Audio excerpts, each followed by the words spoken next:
অ্যাডমিনিস্ট্রেশনে সবাইকে খুশি রাখা যায় না। সবাইকে খুশি রাখতে গেলে অ্যাডমিনিস্ট্রেশন চালানো যায় না। আজকের গল্পটা কাশেমের গল্প, অ্যাডমিনিস্ট্রেশনের। কাশেম যে কোম্পানিতে কাজ করে, যে কমপ্লেক্সে তার ডিউটি, সে অ্যাডমিনের মধ্যম মানের একজন কর্মকর্তা।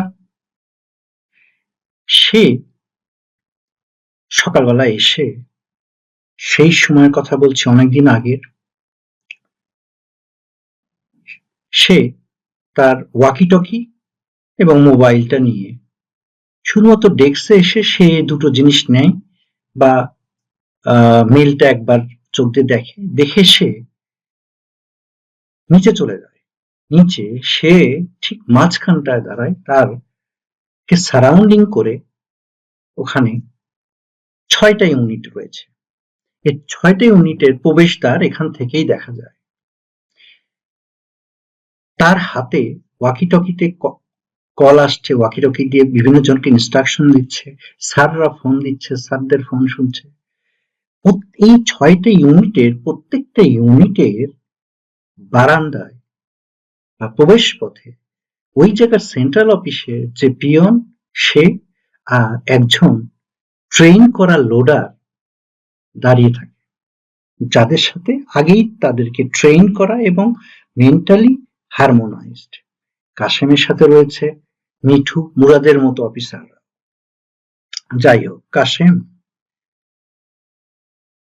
তার কাছে সবসময় এটা ওটা আসছে এবং সে একটা রেখে একটা, দুটো এক হাতে ধরে এভাবে ইঙ্গিত করছে ওকে, এই তারা তার আঙ্গুল নাড়ানো, নির্দেশ সবকিছু ট্রেন্ড, তারা বোঝে এবং করে ফেলে।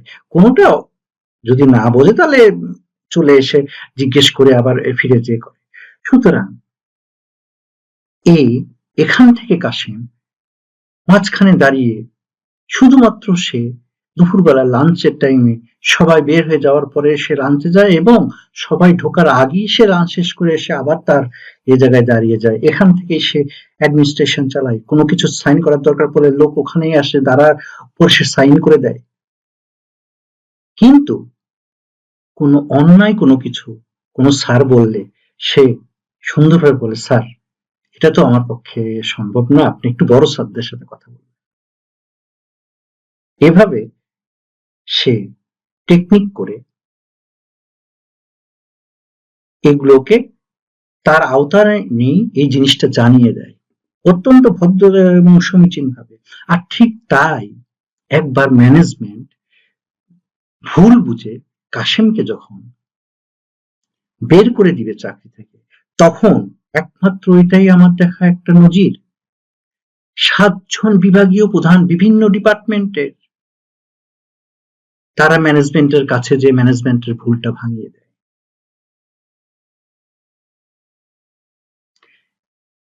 কিন্তু তারা সবাই কাশেমের দ্বারা যেমন উপকৃত, তেমনি কাশেমের কারণে তারা তাদের অনেক অন্যায় আবদার কাশেমের কাছ থেকে রিফিউজ হয়ে যাওয়াতে প্রতিষ্ঠানও উপকৃত হয়েছে। সুতরাং কাশেম যে পড়াশোনায় অনেক উচ্চতর ডিগ্রি, পিএইচডি হোল্ডার, মুরাদুর যে পিএইচডি হোল্ডার, তা কিন্তু না।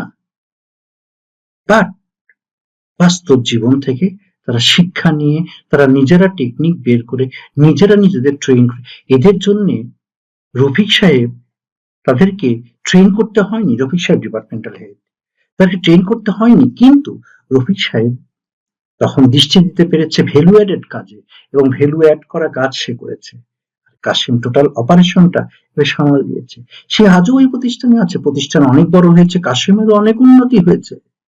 কারণ প্রতি মুহূর্তে সে সবার চোখের সামনে, তার চোখের সামনে দিয়ে সবাই যাচ্ছে আসছে, হাজার হাজার মানুষ ওই ক্যাম্পাসে, ১৫,০০০ লোক।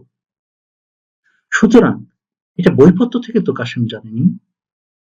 সুতরাং নিজের ইচ্ছা এবং বাস্তবতার আঙ্গিকে নিজের পথ নিজে তৈরি করে নেওয়া, এটাই কাজ করেছে, এই ইনিশিয়েটিভটা কাজ করেছে, এই যে এতগুলো 6টা ইউনিটের 6টা লোডার, তারা ছুটিতে গেলে অপোজিট কে থাকবে তাকেও ট্রেন, এবং এতগুলো এই যে 6টা অফিস বয় বা পিয়ন তাদেরকেও যে ট্রেন করা, এটা ভিতরে ভিতরে করে নিয়েছে। তার জন্য রফিক সাহেবের দ্বারস্থ কাশেম হয়নি, এটা তার ম্যানেজমেন্টে সে করে নিয়েছে। কেউ বুঝতে পারেনি, কেউ কিছু করেনি, কিন্তু অপারেশন স্মুথ। কখনো সেই জায়গা দিয়ে মালের ট্রাক ঢুকছে, কখনো বালি কনস্ট্রাকশনে বালির ট্রাক ঢুকছে, কখনো বিভিন্ন জিনিস ঢুকছে, বাট এভরিথিং ইজ স্মুথ। সুতরাং দরকার